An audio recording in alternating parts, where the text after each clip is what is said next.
Most important question क्या है कि the vertices of a triangle P Q R and P point Q point and R point the equation of side P Q, ये आपको बताना है। तो देखिए आपके पास एक सिंपल ट्रायंगल है, ट्रायंगल क्या है तो आप बोलेंगे सर पी क्यू आर, और आपको पॉइंट भी दिए गए। पी पॉइंट क्या है 1,4 एंड क्यू पॉइंट क्या है 2,-3 एंड आर पॉइंट क्या है 1,-1,-2। तो आपसे क्या बोलेगा equation of side P q. तो equation of side P q कौन कौन सी इक्वेशन, सिर्फ आपको एक इक्वेशन बतानी है किसकी, पी क्यू, पी और क्यू। तो यहाँ पर लिखते हैं पी पॉइंट क्या है तो आप बोलेंगे 1,4 एंड क्यू पॉइंट क्या है 2,-3। इक्वेशन देखिए अब यहाँ पर इक्वेशन बोली गई है, यानी equation of side P Q, यानी इस साइड की आपको इक्वेशन बतानी है पी और क्यू। तो देखिए होकर जाने वाली रेखा का समीकरण -y1 बराबर y2 - y1 upon x2 - x1, यहाँ लिखेंगे x - x1। ये आपके पास x1 y1 और ये आपके पास x2 y2। सिंपल आपको मान रखने, तो y माइनस y1 कितना है 4 इक्वल टू y2 कितना -3, y1 कितना है 4 अपॉन x2 कितना है 2 माइनस x1 कितना है 1, और यहाँ लिखेंगे x माइनस x1 कितना है 1। इतना रखने का आप सिंपल सॉल्व करेंगे, -4 माइनस माइनस प्लस तो -7, 2 से 1 गया 1 यानी x माइनस 1।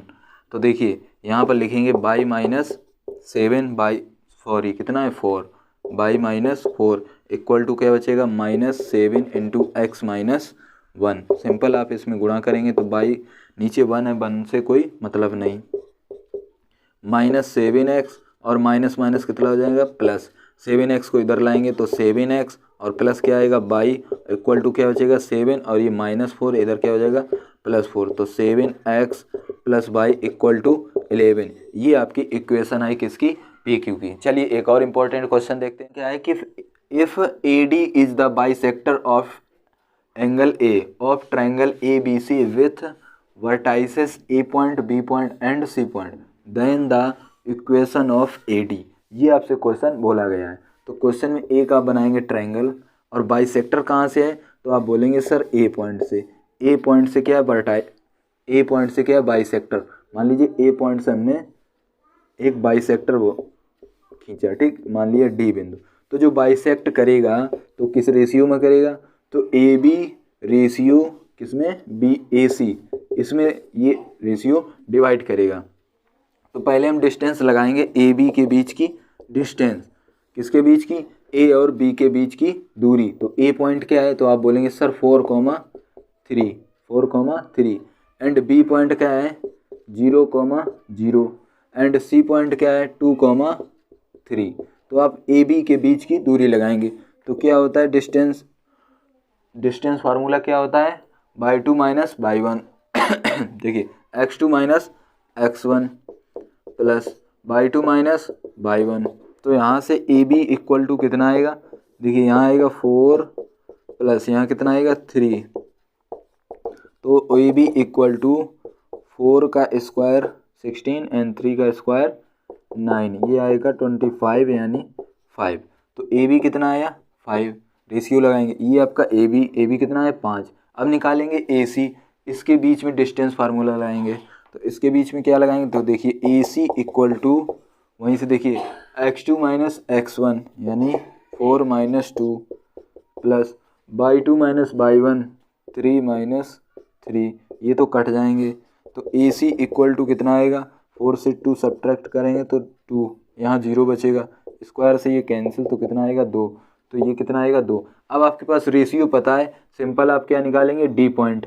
तो डी पॉइंट किस प्रकार से निकालेंगे, क्या करेंगे m1 गुणे x2 कितना है 2 प्लस m2 इंटू x1 कितना है 0 अपॉन में क्या लिखेंगे m1 प्लस m2 यानी क्या लिखेंगे 5 प्लस 2 कॉमा m1, एक मिनट, m1 कितना है 5 गुणे m1 फिर y2 कितना है 3 plus m2 into y1 0 upon में m1 प्लस m2। इतना करने के बाद देखिए 5 का गुणा 2 में 5 दूनी 10 प्लस 0 यानी 0 आएगा, क्योंकि 0 का गुणा करेंगे तो क्या आएगा 0, तो इसको हटाते हैं और 5 2 7। इधर देखिए 5 या 15 और ये कितना आएगा 0। ये 5 या 15, 2 का गुणा 0 में करें तो 0 आएगा और 5 2 कितना आएगा 7। तो ये आपके पास डी पॉइंट आ गए और आपके पास ए बिंदु पता ही है। तो आप सिंपल क्या लगाएंगे, तो आप बोलेंगे सर सिंपल 2 बिंदुओं की लगाएंगे। आपके पास पॉइंट एक ए डी की इक्वेशन बतानी है, किसकी, ए डी की इक्वेशन। तो ए बिंदु जो आपके पास है ए पॉइंट 4,3 एंड डी पॉइंट क्या है 10/7, 15/7। सिंपल 2 बिंदुओं के बीच की दूरी फार्मूला लगाएंगे और सिंपल आपका आंसर आ जाएगा। ठीक, ये 2 बिंदुओं के बीच की दूरी का फार्मूला है। तो देखिए बाई माइनस बाई वन कितना है, तो x1 बाई 1 कितना है 3, बाई 2 कितना है 15/7 माइनस बाई 1 कितना है 3 बटे में x2 कितना है 10/7 माइनस x1 कितना है 4 और x माइनस x1 कितना है 4। तो देखिए बाई माइनस 3 यहाँ आएगा 15 और 7 या 21/7 और 10 माइनस 7 चौक 28 और x माइनस 4 बटे में 7, 7 से 7 कट जाएगा।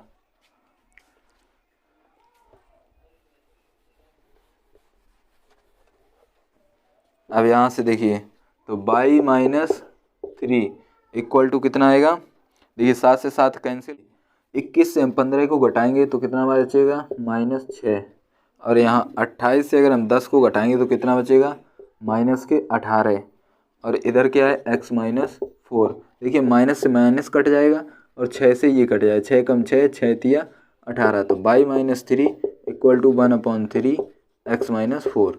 इसके बाद 3 से गुणा करेंगे तो 3 बाई -3 3 9 और बराबर क्या बचेगा x -4। तो लिखेंगे x और -3 और इसको उधर ले जाएंगे +5 इक्वल टू 0। तो ये आपकी इक्वेशन आएगी, क्या आएगी x और -3 +5, ये आपका फाइनल आंसर है। ठीक है, अगर वीडियो अच्छा लगे तो वीडियो को लाइक करें, अपने दोस्तों के साथ शेयर करें।